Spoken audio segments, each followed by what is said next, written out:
Welcome to the Bookshop at the End of the Internet. This podcast is dedicated to helping book lovers discover new authors. Like all the best bookshops, this podcast is filled with all kinds of books and all kinds of authors. So tune in, browse around, find a new author, and discover a new favorite book at the Bookshop at the End of the Internet. I'm Stacey Horan, author, book lover, and host of the Bookshop at the End of the Internet. This is episode number 269. For more information about this or any of our episodes, go to my website, staceyhoran.com. If you enjoy the podcast, leave us a review, like us on social media, and share us with your friends, family, and fellow readers.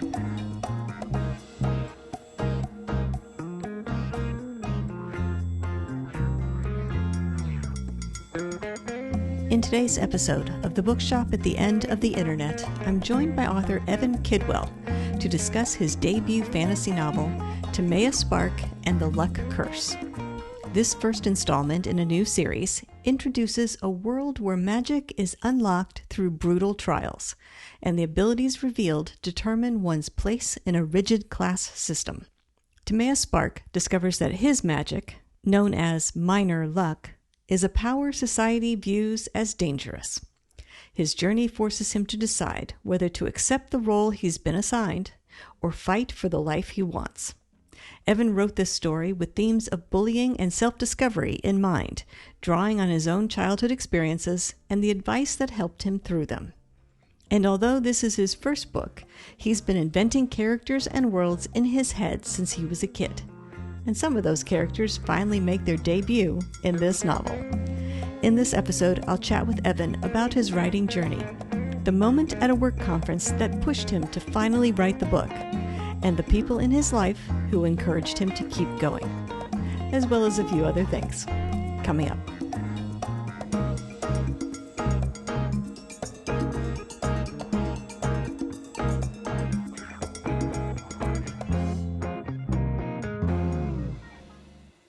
Evan Kidwell, thank you very much for joining me today on the podcast. Absolutely. Happy to be here. Thanks for having me, Stacey. I thought what we could do today is start by talking about your debut novel, Timeaous Spark and the Luck Curse. If you don't mind, tell us a little bit about this book. Sure. And what inspired you to write it. Yeah, so what inspired me to write it is going to be a longer conversation, which we can definitely dive into. But the book itself is I have a magical academy world where students go to unlock powers. The powers they unlock come from a series of very intense trials. That is what helps them to unlock their powers sooner rather than later. But that's by design by the government. The government actually wants them to unlock their powers as soon as possible so that they can classify those students into their flawed society hierarchy system as soon as possible. So which powers you unlock or the kids unlock is not actually as important as where they land in that flawed societal hierarchy. So that's a little bit about the book. It's comparable to Harry Potter meets The Hunger Games meets Divergent series. And my main character, Timeaous Spark, actually unlocks a power that could accelerate him in that caste system. But he struggles with that because his mentor explains to him that his power is a dangerous power to society and they may not appreciate his power. So, I have a lot of that kind of world building elements in my book. Going to your first question, actually, which was, how I started writing this book. So there's several things that contributed towards this book. First of all, as a kid growing up, I found myself when I would be walking home from school, my school was several miles away from home. I found myself creating characters that I would interact with on my way home from school, basically imaginary friends for all intents and purposes. Sounds much lamer as an adult, but as a kid, I totally interacted with these characters. And so I didn't write them down. They just lived in my head. I've always had an overactive imagination. And I remember there was a point in time my mom and I were watching the Harry Potter movie, but the Crimes of Grindelwald series, right? It was the second one, and it was the fight scene at the end where there are blue flames swirling around everywhere. And I remember her saying, who thinks of stuff like this? And I remember thinking, well, I do. I've always thought of stuff like this. Like, this is where my brain goes, right? And so that was just more of a token of like, oh, I could do that.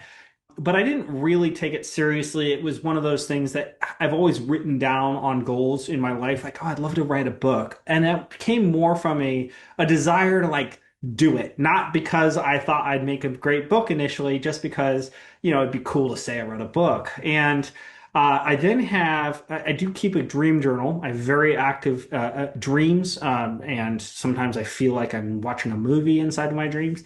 And so I keep a dream journal. And about 5 years ago, I had the dream that was the premise for this book. And I remember waking up and writing as much as I possibly could coming out of the dream, as much as I can remember in about 45 seconds before you forget your dreams, right?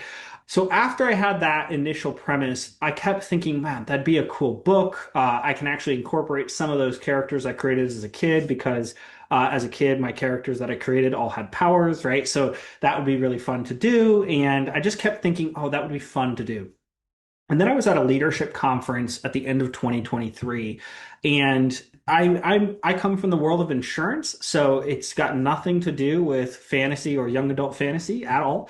And the keynote speaker gets up on stage, and he says, "I want everyone to take out a piece of paper. I don't want you to use your phones. I don't want you to use your laptops. I want you to take out a physical piece of paper, and I want everyone to write down something on their piece of paper that scares them." And excites them that they want to accomplish in 2024. And I thought, I would love to write my book. So I wrote that. I wrote write my book on my paper. And then he confirms that everybody on has something on their paper. This is a top level leadership conference for the world of insurance. And so, of course, everyone's gotten something written down on their paper. Now, I am sitting in the front row, mind you.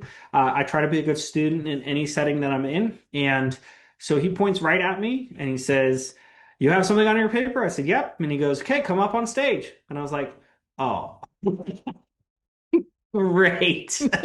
So, so not that I was afraid to get up on stage, but more that now I have to disclose to 400 of my peers what is on my piece of paper. So I get up on stage and he says, "What did you write on your piece of paper?" And I said, "Write my book." And he goes, "Oh, so like a finance book or an insurance book?" And I was, "No, fantasy." Like that's what I want to do.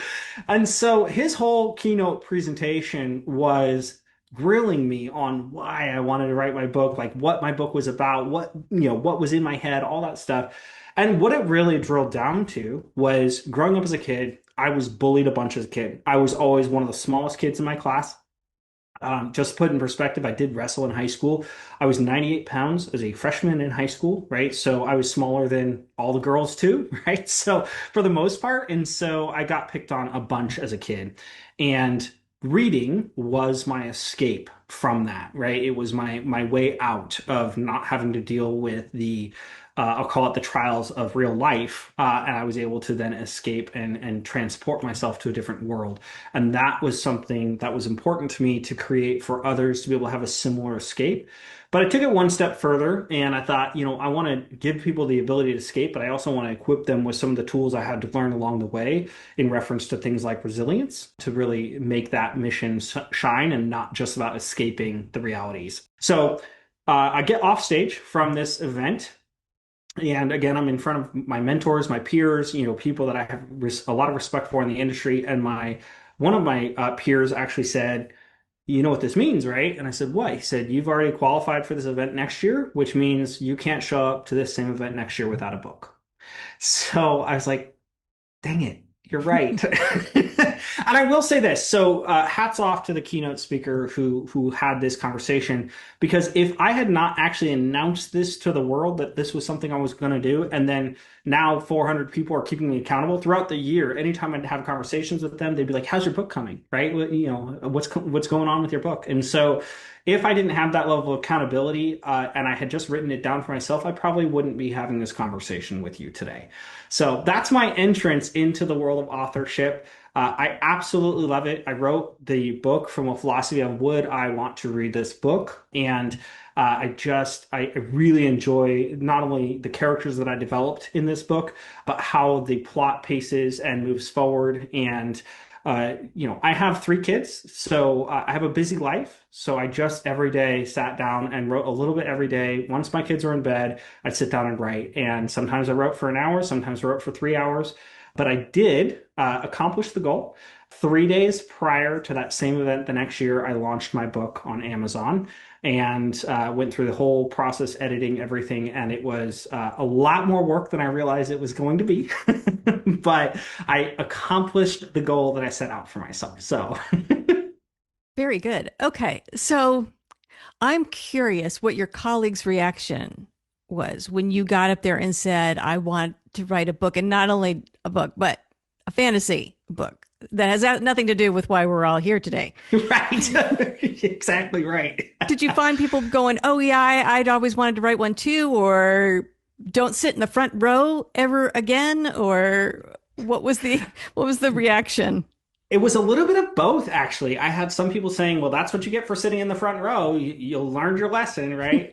I had some people say, that's really cool, but almost from a standpoint of like, yeah, that's never going to happen, but good for you, right? And I had some people that were like, that's amazing, Evan. You can do it. We know you can do it, that kind of thing.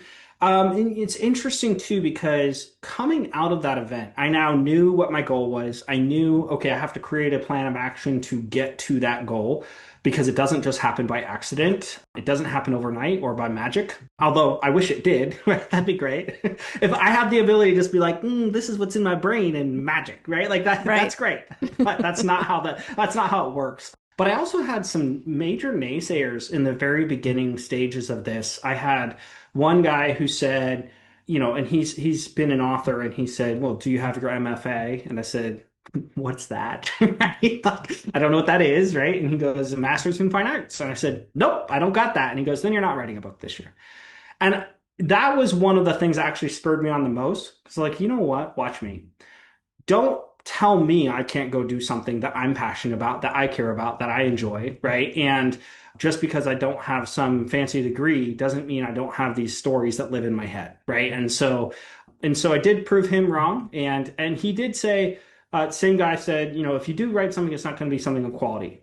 I have yet to have anybody say my book's bad. I think that a lot of people really enjoy my book and they enjoy the pacing, and so I really believe in my book and what I've created and the series that I'm working on. So I had the naysayers. I also had people that would kind of latch on to the idea around, well, we'll wait and see. We'll just see if it's something you do. It's great to say. It's great to, kind of have this ideal in your head, but so many times these days, people say they're going to go do something, don't actually do it. And so I try not to let that be me. When I say I'm going to do something, I try to accomplish it. But usually I don't say out loud in public to 400 people that I'm doing something. So yeah. So no, I had a mixed bag. I will say though, at that same event the next year, that same event actually did make a plug towards me. They said, "Hey, everybody remembers that he made this goal last year." Well, some of the people remembered, some of the people didn't. Some of the people were like, "I don't remember what you're talking about." But they said, "Yeah, well, he did it," and they showed my book title and they said, "You can go buy it on Amazon." It wasn't the reason we were there, but it was a fun moment to say, "Yes, I did that. I said I Right. was going to do it, and I accomplished it." So, Right. Right. Well done thank you. for for a number of things. For one, writing your very first book and putting it out in the world in a year's time span, which is hard for a lot of writers to do, even those who have been writing for a long time. So, congratulations on that. Congratulations Thank you. on getting up and announcing that, sharing that goal, that desire to create art to a bunch of people who probably were not there even thinking about art that day. So, so congratulations on being brave enough to do that. And then congratulations on also not listening to the naysayers. I mean, Mhm. it hurts my heart a little to hear people say things like that. Like you can't, you won't, or you might, but it won't be any good. So Right. congratulations to not listening to that.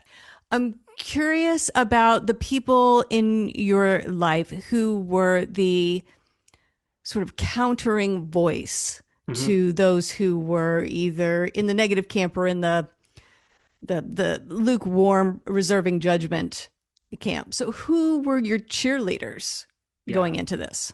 Yeah. So first of all, I have to give a shout out to my wife. I'm almost married for 10 years now, and my wife has always been supportive on anything I've decided I wanted to do. And she is a amazing mother, and she's a stay-at-home mom. And there have been moments where she knew, or she would take it on herself, like, "Hey, I'll deal with the kids in bed because I know you've got to start writing and stuff." So she was probably my biggest supporter was my wife.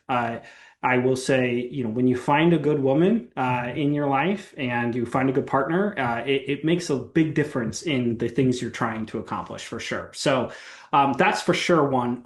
And then I actually got a writing coach at the very early start of all of this. Now, my writing coach, he goes by the pen name of D.D. Black. He has about 16 or 17 novels out in the world of mystery. Now, my book is not mystery, but he had already done what I was setting out to accomplish. My father was a big proponent of advocacy for me. He's always been a mentor for me, but he was the one that actually gifted me this writing coach class that I took. And it was a class with others. But the nice thing is, this particular individual made himself available to me for additional questions I had. He gave me a lot of really good feedback right out of the gate that allowed me to sit down and write and sit down and do it well. One of the very first things he told me was he said, the best way to write a book is to write a book. And at first I was like, I mean, that sounds logical, right? But what do you mean by that? Like that doesn't actually tell me anything. And he said, everyone is so hyper if you're going to be in the world of writing, you're so hyper a lot of people are hyper fixated on how to make the book perfect. He goes, don't worry about that. Just write a little bit every day. You can make it perfect in editing, right? Get it on paper, get your manuscript, your first draft done. Your first draft is going to suck. You're never going to produce your first draft and have no edits, but you can cut things out later that you need to cut out. And so that's what I did. And there were a significant number of scenes that ended up getting cut from my book because it was just too much fluff and it just didn't go anywhere. It didn't progress the storyline. There was also instances where I really struggled in the very beginning of my process. I know this is going expounding more on your question than what you asked, right? But I remember there were moments in time where I wasn't sure what to do because I wanted to be a kind of a magical academy where they go to school and they learn things, right? Much like a Harry Potter. But I didn't want it to come across as Harry Potter. So I actually started the first part of the manuscript as they were commuting back and forth to school. And he came back and said, yeah, there's going to be books out there where kids are commuting, and there's going to be books out where kids live on campus. You make your book what you want it to make it. There's going to be, don't ever take someone's idea, but basically all those kinds of ideas, whether you're commuting or not, already exist, right? So at the end of the day, make it what you want it to be and be proud of what you're putting out there, and don't settle for, trying to do it completely unique, different than anybody's ever done it, because it doesn't exist. Like, mysteries are out there, fantasies are out there, young adult are out there, right? Like, just make it what you want it to be. And so between his coaching and his guidance, and between my wife and my father, those are probably the three that I would call out the most, helping me. I also have to give a shout out to there's a woman named Amanda who actually became like my very first ARC reader. And so Amanda, she actually was a creative writing. She had a creative writing career for a period of time. Now she actually works in the world of insurance as well. And so she told me, she goes, I don't know if you know this, but I have a creative writing background. I would love to give you some insight on, what's working, what's not working with your book. So I brainstormed a lot of stuff with her along the way, because here's what I'm thinking, here's what I want to do long term, here's where the series is going to go. And so she allowed me to really get my ideas out of my head and then officially onto paper by just bouncing those ideas off with her as well. So those are the top four that really stood by me. And I think going back to my wife for a second, there was a point in time where I was taking feedback from everybody because I was trying to make it the best book possible. And my wife finally stopped that and she said, you need to do what you think is right for you and stop taking advice from everybody else. You're the one writing the book. You know what you like in a book. Stick with that and stop focusing on, getting advice from 15, 20, 30 different people at a time. And so then I limited it back down to my ARC reader, my wife, who doesn't like fantasy at all. It's actually funny. My wife even said, I'll never read your book. I'm really proud of you, but I'll never read your book because I don't like to read. But if it ever turned into a movie, I'll watch your movie. I said, okay, fair. So, but she gave me some really good advice along the way, and then obviously my father and my writing coach. Well, you're lucky to have so many cheerleaders, Yeah. vocal ones who were close to you. So, congratulations on that. I'd like to talk a little bit about the world building, if you Hmm. don't mind, Yeah. because obviously it plays a huge part in the book. So, can you tell us a little bit about how it came to be? In particular, I'm curious how you decided what was important in this Hmm. world, what you would focus on. Did you make a list of, I must have this, I really don't want to spend time talking about that. In my world, magic will behave this way. Right. And so the caste system will look exactly like this. And was that done up front? I mean, knowing you only had a year to do this, how much was done up front and how much were you doing on the fly? Almost all of it was on the fly. What I will say though is the caste system that exists actually came from that dream. So Oh, I literally had it mapped out already of what the caste system would look like from the dream. And so I made some slight changes to that, but for the most part, that stayed true. From a world building perspective, there were several things that were really important to me. And actually, I will give some insight because it is called the luck curse. I'm not really giving a spoiler away, but my main hero, I actually wanted to create a power that made sense with the world or the idea around resilience. And so, how do I turn resilience into a power, a superpower almost? Well, I turned it into, I call it in my book, minor luck. And think of minor luck as like a yin and a yang, right? If something bad happens, something good is going to happen, but it's not always reciprocal in the sense that you could have something really bad happen and then have something minorly good happen, right? My main character actually sees this as a curse, and his mentor in the book basically says, don't let anybody know about this because it can be an unbalancing of the scales that exist, right? Which breaks the societal system. And so that was his big struggle. So I knew I wanted powers in my book, but I also wanted to go one step further than just people unlocking powers. If I'm talking about a magical academy, I incorporate things like magic and technology. My magic does come from powers. However, it goes a layer deeper. So I actually got this idea from my daughter, who's 4. My daughter has blue eyes, like bluer than blue. Okay.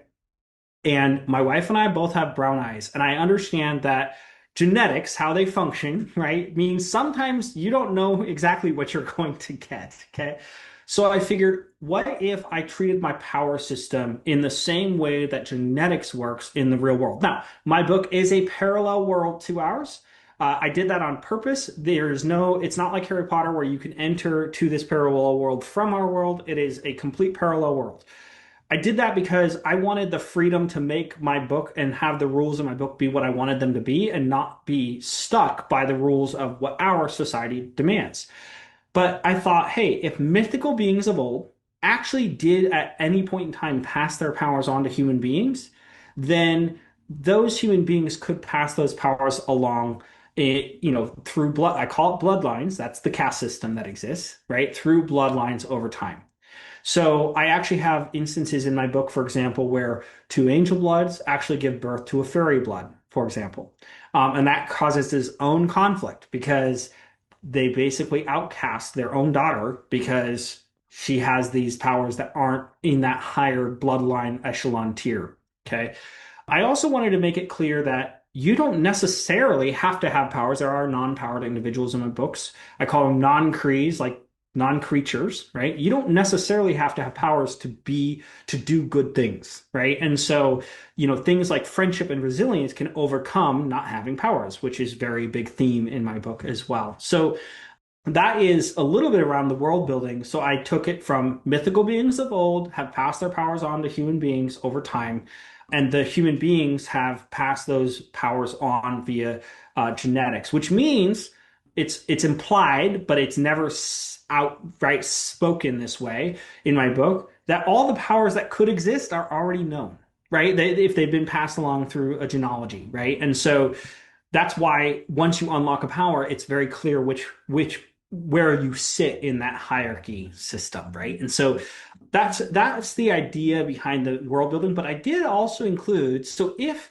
mythical beings of old could give powers to human beings, there could be magical components in my book, for example, magical places that exist where mythical beings of old also transition their powers to those magical places. So I incorporated those kinds of things. I have enchanted gardens. I have something called a magic vein, which is like a cave-like system in the first book. And so I also wanted it to be clear that it's not just for lack of a better term, an X-Men scenario where there are powered individuals, not powered individuals. There is a magical component to my world as well. So, Well, and you mentioned first book. So this is a series, and my yes, question to you is, do you have it all planned out? Do you know I do. how many books you do? Okay, and you know how it Yeah, ends. I know how it ends. Okay.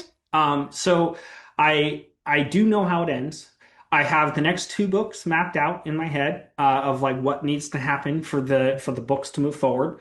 I also, one of the things I did in the first book, very similar to like a Harry Potter, for example, is I did not leave readers on a major cliffhanger where the book didn't seem to finalize and now you're itching for the next book. I get that that is a strategy. I just did not at least do it in my first book. I can't guarantee it's not going to happen in the future, but I didn't do it in my first book because I wanted it to be a book that could stand on its own if nobody read any of the rest of the series. But I also heavily hinted, I mean, I'm speaking it now, but I heavily hinted in the book that there was going to be a book two. So I finalized for the most part everything, but I also left enough of I want to read the next one and desire to continue on in the series. But yeah, so I actually do know where this is going to end. And that's why I do believe this is going to be a 7 or 8 book series, just because I know what I need to do, at least each book. That's my goal. But I do know for sure the next two, where it's going to land, where it's going to end, what's going to happen to the different, I'll call it to a handful of characters that I know certain things are going to happen. It's in my head. Now I just have to get out of my head and onto paper, right? Mm. So, What's the difference now for you between having written book one and that's mhm. done and out, and now having to embark on book two and eventually book three? Obviously, you have not announced book two to 400 people at a conference, but what do you do now for Yeah. this next one? Yep. So first of all, one, I've already done it. So I know I can do it Mm. again. That's the first step is like, I already know that's possible. And when I think back on during my writing journey, like I celebrated every milestone. I remember celebrating with my parents, like I hit 25,000 words. Like for me, that was a huge deal. I'd never written that many words in my life, right? So I'd always told stories. I loved telling stories, but I had never written a story down to be 25,000 words. My book landed at initially it was like 120 something thousand words. We cut out a bunch and it landed at 105,000 words. So one, I know I can do it. Two, I know that for me to do it, I just have to take a little bit of action every single day towards it. Okay. So I'm treating the next book in the same way. I would like to launch book two, but at the beginning of January of this next year, 2027. That's intentional because I live in the Pacific Northwest. I went to the Portland Fan Expo this last January. It was a great event. I was in between two fantastic authors, in between both of them. One had 5 books she had written, one had 14 books he had written. And I was watching them sell bundles of their books. Here's 14 books, right? Here's 5 books. And hey, here's my one book, right? So I knew I was like, when I come back to this event next year, I want to have my next book ready to go so that I can do the same kind of thing. I think for me, one of the things that I'm really having to learn in this space that is different than just writing the book or even editing the book, even though I've done it and I can do it again, is the marketing. I'm learning that in the world of insurance, it's such a compliant driven world, which means I was never actually allowed to market, which meant it was never something I was trying to learn. Even though I'm a millennial, I've just never had to do it. I've been in the insurance industry for 11 years now. And so it's a very different world, and figuring out what people want to see, what people don't want to see, or what will actually gain more traction for my book. That is also a mission I'm focused on right now, in addition to writing book two. So that's my big one. And so in 2026, I'm hoping to launch audiobook for book one. I just redid my character banners per the author to the right of me gave me the feedback. Make sure you do some character art, put that into your banners, all that kind of stuff. And so I'm redoing my banners right now for shows. I'm also going to I've applied for up to 15 different shows, mostly local in the area here, which I haven't done before either, right? So even though this book came out at the end of 2024, I did have some life stuff hit me in 2025 that really took my focus away for a little bit. And so now I'm really gearing up and treating it like this is the year that I've launched my book, even though it came out a year ago. And that also came from the feedback from the author to the right of me was like, go to your small shows, go to the bazaars, go to, the things that don't feel like they're going to get you sales, because it's about getting traction. It's about getting noticed and people recognizing your brand and your book and hopefully build up a following enough to the point where when I launch book two, I can have pre-orders. The only other thing I'll mention, if it's helpful to people, is I have found some really good success sponsoring book clubs. So a sponsor of a book club means I'll give a couple free copies of the book club to your book club, and then I'll actually do a Zoom with that book club after everyone's done reading the book, and I'll meet the author session where they can ask me questions, and if they want spoilers into future books, I can certainly give that. So I've had some really good success in that space, and so I'm more than happy to sponsor a book club if it's something somebody wants to pursue. So, And are you finding interest from young adults themselves or just generally readers of young adult books? yeah, so I've had a mix of both. When I went to my most recent event, I remember I think I'm getting more traction with the parents than I am with the students themselves, which is fine. I remember though, the person to the right of me was a romanticy, and she has some smut in her book or some spice or whatever you want to call it. And I remember the mom asking her, "Does your book have spice?" And she goes, "Yes, it has some spice." And she goes, "Dang, I have a 13-year-old daughter, 14-year-old daughter, and I don't want that." And so the author to the right of me said, "Well, check out Evan's book because he has zero spice." And I think that's, for me, that was really important because I wouldn't want, so I have a 7-year-old and 4-year-old, and I wouldn't want my, call it 7-year-old, if he was 12, for example, reading a book with a bunch of spice. I just wouldn't. Like, I wouldn't have wanted to read that as a kid. My parents certainly wouldn't have wanted me to read it. So I'm finding a lot of success or traction with the parents of teenagers, actually, which is great. And I'm very clear. Like, my book has no spice. I'm not putting any hints of it in there, and does that mean it's always going to be true? I don't know, but my guess is if I included that kind of stuff in the future, I would make sure it was not, it was more like a hidden message than it was like, they went into the bedroom by themselves kind of thing, and leave it Right. at that. Like, I don't need to involve spice into my book or my series. It is young adult. Really that's, ages, call it 13 or 12 to 18 range, 19 range. And so I'm sticking to those guns, and so I'm getting a lot of even locally in my own community. I had somebody say that to the Facebook world, like, "Oh, I wish we could find a good book for my child that doesn't have any of this," because a lot of books have that kind of stuff these days. And my wife pinged me and she's like, my husband just wrote a book and it doesn't have any of that, right? So I think that would be my number one target right now is the parents of teenagers. I certainly find teenagers picking up my book at shows too, but usually they don't have the money to buy the book. Then they go with their parents and then I have to sell their parents too. So Right, right. And kudos to the author sitting next to you yes, to both of direct them actually. Yeah, traffic to you. they were both fantastic at that show.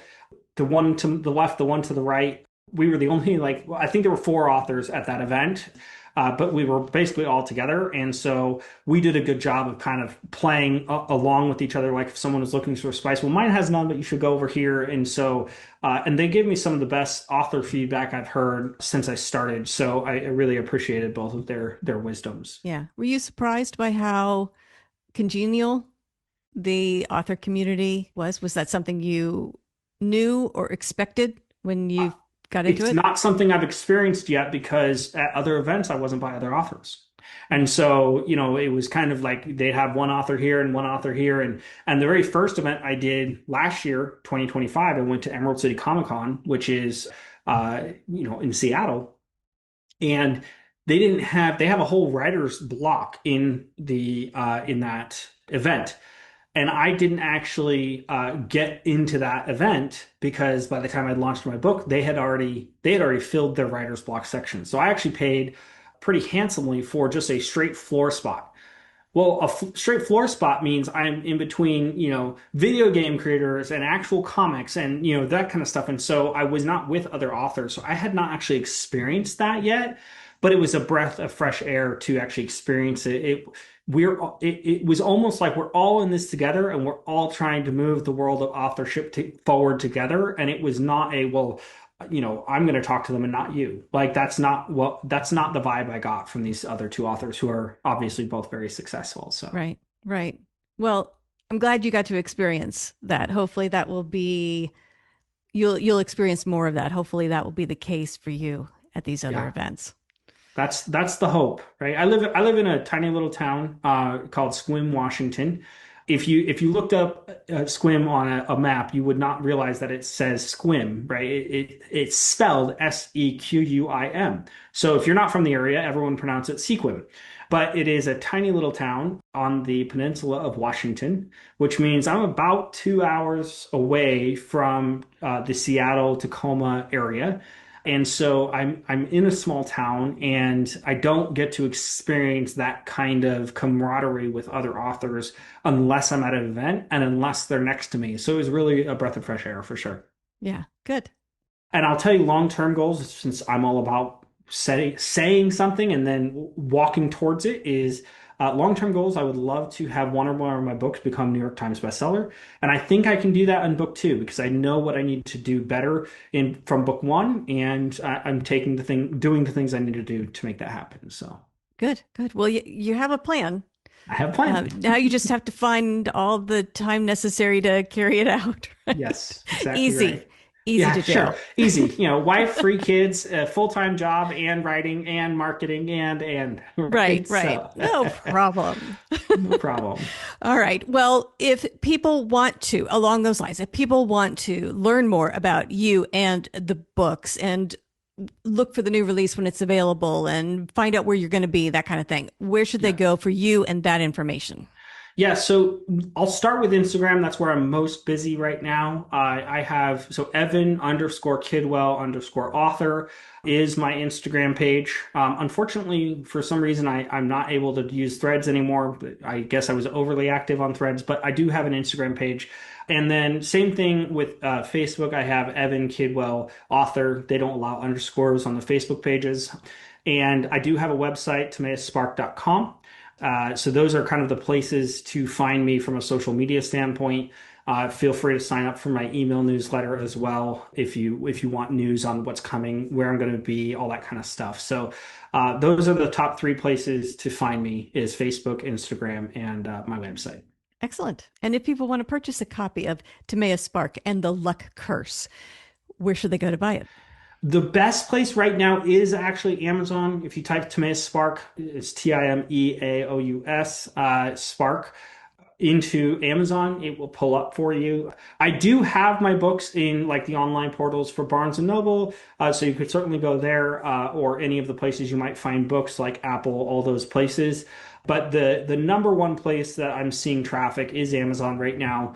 I did get 8 different categories when I first launched of Amazon number one bestseller. So, I've got some good traction there. I do have it on Books Buy as well, books.buy as well. So really pretty much anywhere that you could think of, as long as you spell it correctly, I think that's the people's biggest hurdle, right? So as long as you spell it correctly, you should be able to find it just about any of your retailers. Your own local bookstores can buy it through because it's on Ingram Spark and stuff. So whatever, if you want to support your local bookstores, go to your local bookstore, ask where they'll order it for you. So that's those are the best ways. Right. Ask them to order 2 copies, actually. Actually, ask them to order 2 copies so the next person can enjoy it too. That's right. Or 10.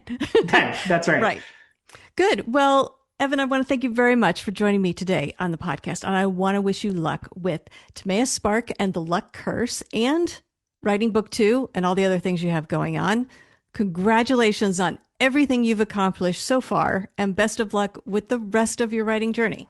Thank you. I really appreciate it. The Bookshop at the End of the Internet is a podcast dedicated to helping book lovers discover new authors. Like any good bookshop, this podcast features a wide variety of books by the equally varied and interesting authors who felt compelled to write them. This podcast gives you a chance to meet these wonderful writers and discover your next must-read book. Listen to the authors describe their books and tell you their stories in their own words. My interviews feature books from all genres and authors from all walks of life, including those who are indie published as well as those published by small presses and large publishing houses. Looking for unique, not so easy to find books for yourself, a friend, or a book club?